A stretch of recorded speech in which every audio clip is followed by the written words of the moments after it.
Mind management, life transformation, power of thoughts आदि प्रेरणादायक एवं आध्यात्मिक वीडियोस के लिए सब्सक्राइब करें BK Kabir @free YouTube channel. हम हीलिंग की बात करते हैं, अगर हम डॉक्टर के पास जब जाते हैं, कोई ट्रीटमेंट ले रहे होते हैं, तो डॉक्टर क्या कहते हैं कई बार कि ज़रा ध्यान रखिएगा, वापस भी आ सकता है।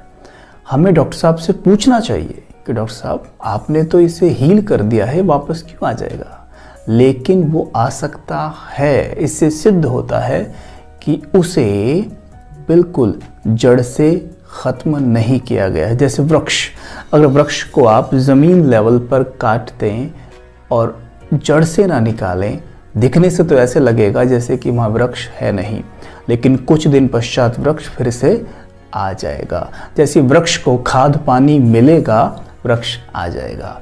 वैसे ही बीमारी मन में रह जाती है, तन से निकल गई है लेकिन मन में रह गई है।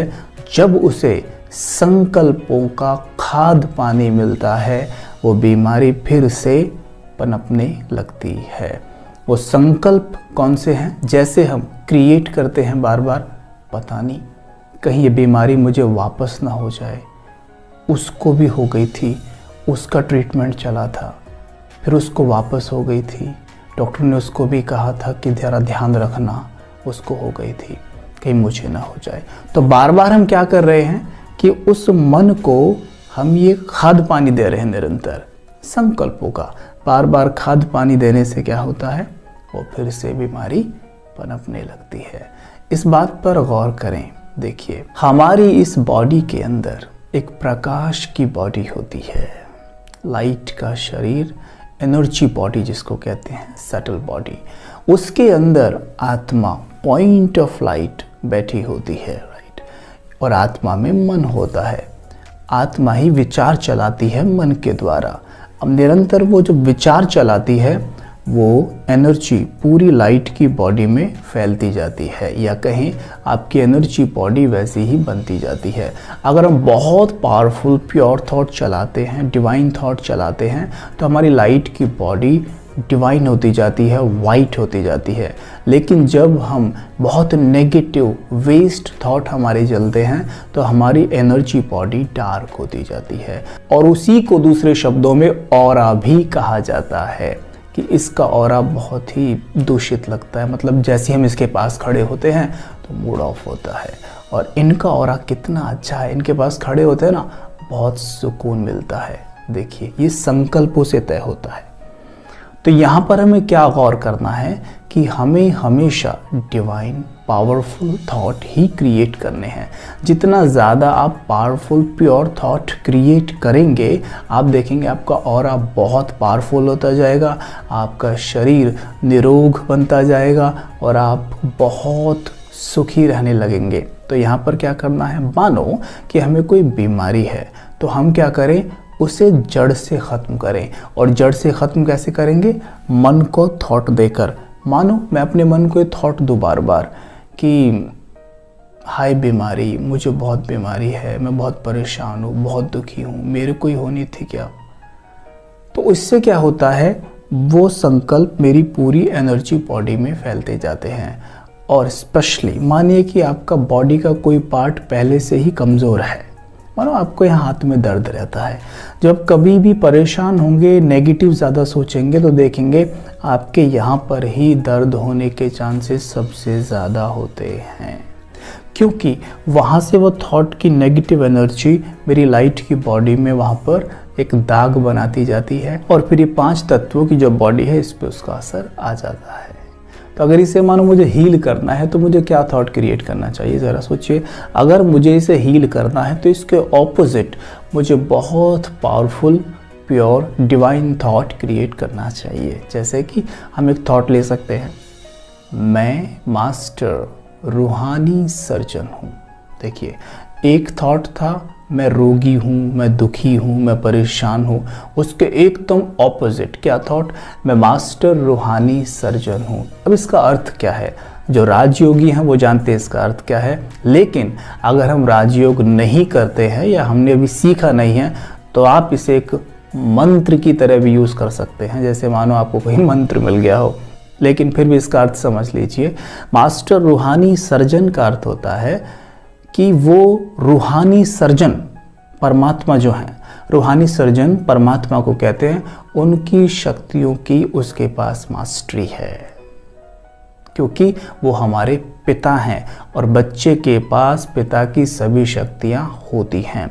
हम आत्माएं परमात्मा पिता की संतान है और हम कहते हैं कि मैं मास्टर रूहानी सर्जन हूँ। वो रूहानी सर्जन है, मैं आत्मा मास्टर रूहानी सर्जन हूँ। ठीक, तो देखिए थॉट से एकदम चेंज हो गया सब कुछ। अब इस पे हम 2 मिनट इस तरह मेडिटेशन भी कर सकते हैं।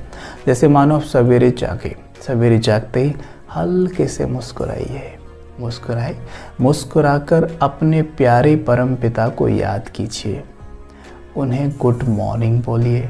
गुड मॉर्निंग बोलते क्या होगा, आपका मन सर्वशक्तिमान से जुड़ गया, उसकी शक्ति आपके मन में प्रवेश होने लग गई। अब कहेंगे मेरे पिता रूहानी सर्जन हैं। सोचिए, मेरे बाबा रूहानी सर्जन हैं। हम सभी किसके हैं? सर्वशक्तिमान परम पिता परमात्मा के। सोचिए, किसी का बाबा प्रधानमंत्री हो, किसी का बाबा टीचर हो, उस बच्चे को उसका नशा होता है। हमारा पिता रूहानी सर्जन है, सर्वशक्तिमान सर्जन है, पवित्रता का सूर्य है वो सर्जन। सोचे, वो हमारा पिता है। इसे चिंतन में लाइए। चिंतन में लाने से क्या होता है पता है? नशा चढ़ता है कि मेरे पिता ऐसे हैं और मैं भला ऐसे कैसे हो सकता हूँ। तो मेरे मन में उनकी शक्तियाँ प्रवेश करने लगती हैं और अपने आप ही देखेंगे आप कि आपका मन बहुत शक्तिशाली बनने लगता है। ठीक है, तो यहाँ पर हम ऐसे करेंगे, सवेरे उठे थोड़ी देर के लिए बैठेंगे सीधा और देखेंगे कि मेरे बाबा सर्वशक्तिमान हैं और मैं उनकी संतान होने के नाते मास्टर सर्वशक्तिमान हूँ, बहुत शक्तिशाली हूँ। उनकी किरणें मुझ में समा रही हैं, मेरे अंग अंग में फैल रही हैं। देखें अपने मन की टंकी को परमात्म शक्तियों से भरता हुआ। सीन बनाए सामने कि आपकी मन की टंकी परमात्म शक्तियों से भर रही है। जैसे टंकी में पानी भर जाता है ना, फिर अपने आप छलकने लगता है, वैसे ही मन की टंकी से परमात्मा की शक्तियां छलक कर मेरी पूरी बॉडी में फैल रही हैं। ये सीन बनाएं। अब देखें आपको बॉडी में कहाँ तकलीफ है, वहीं अंदर से देखें अपनी बॉडी को, अंदर से, और देखें लाइट की बॉडी, वहाँ छोटा सा दाग देखें और जैसे ही ये टंकी से छलक कर शक्ति वहाँ पहुँचती है, उस दाग की धुलाई कर रही है। स्वयं को विचार दें, मैं संपूर्ण स्वस्थ हो गया हूँ, मैं संपूर्ण स्वस्थ हूँ, मैं संपूर्ण स्वस्थ हूँ।